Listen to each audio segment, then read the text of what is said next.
subscribe naman dyan mga idol.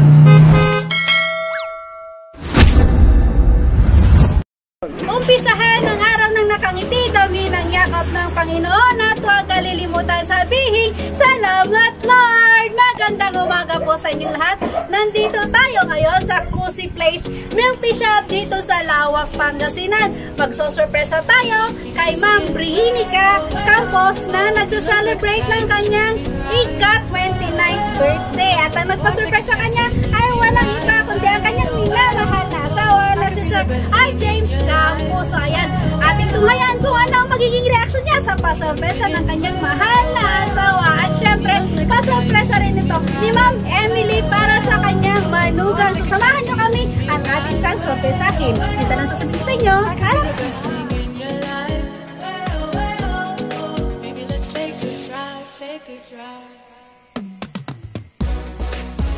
A few moments later. Happy birthday po,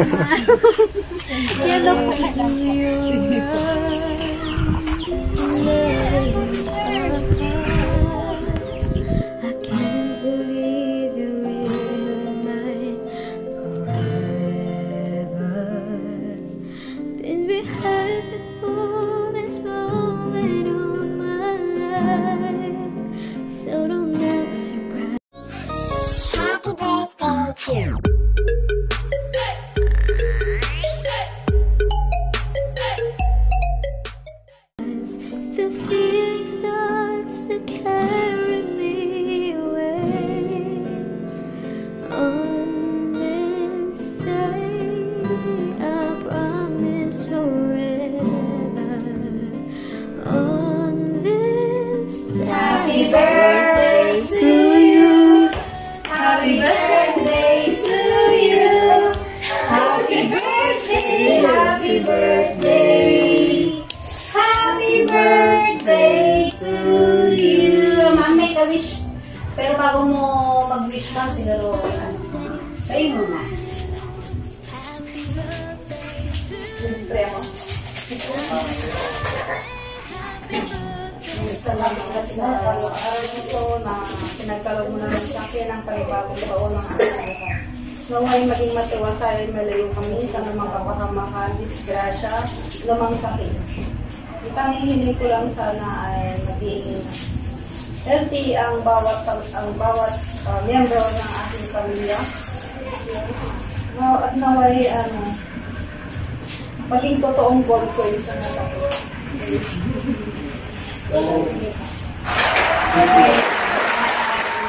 So, birthday message naman sir para kay ma'am.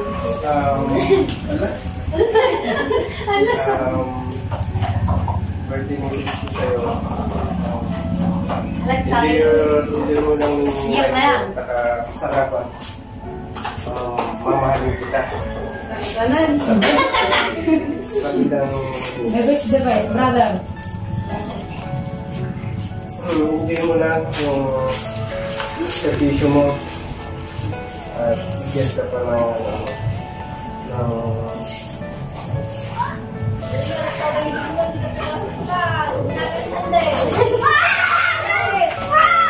birthday! Yes!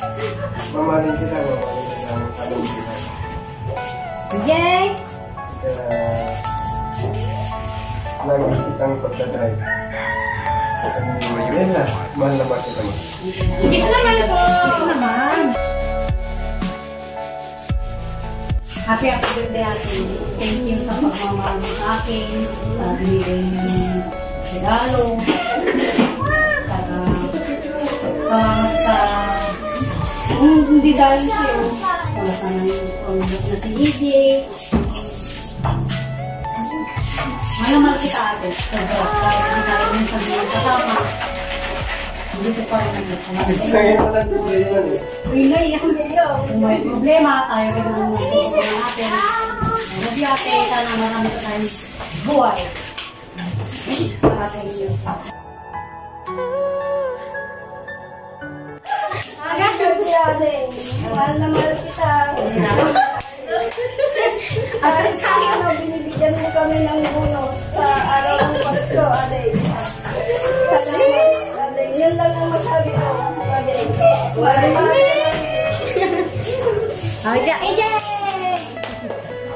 Happy birthday, anak ko. I feel blessed to have you as my daughter-in-law, and I'm thankful that my son is sharing this life with someone as wonderful as you, anak ko. Magmahalan kayo sa hirap at awa. Always be happy, family. Lagi kong sinasabi, ang relasyon is made of happiness and trust. Wish you all the best, good health, and more successful in your life. God bless, anak. I love you, anak. From Singapore with love, Nanay Emily. So, isa rin si Ma'am Emily sa naging kasabot namin para po itong surprise deliver po para sa'yo. So, Ma'am, ano naman po ang masasabi mo para sa mga nagmamahal sa'yo? Sa pa-surprise nila para sa'yo. Hindi kasi ako nasabi na ito may surprise ako. Kasi yung Dito ma'am, dito mo. Kasi yung lagi ko na surprise lalo na sa asawa ko yan. Hindi ko na-explain kung ano yung magiging reaction ko kasi ayan, ito yung first time na Ito mo na abay mo sa pandidalan. sa lahat naman maraming salamat naiiyak ko lang. Okay lang yan. Sa pagtanggap niyo sa akin, pagmamahal niyo sa akin, ayan. Sige. Ayan, kay Nanay, maraming salamat.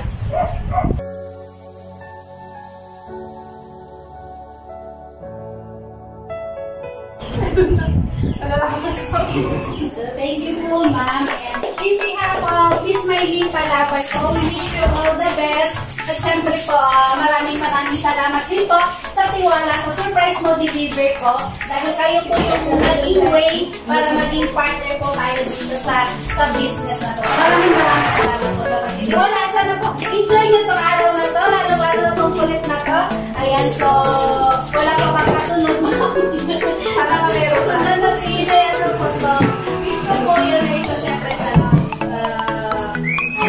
bigyan po kayo lagi ni Lord ng pangangatawanan bilang isang frontliner po. Saludo po ako sa inyo sa mga ginagawa nito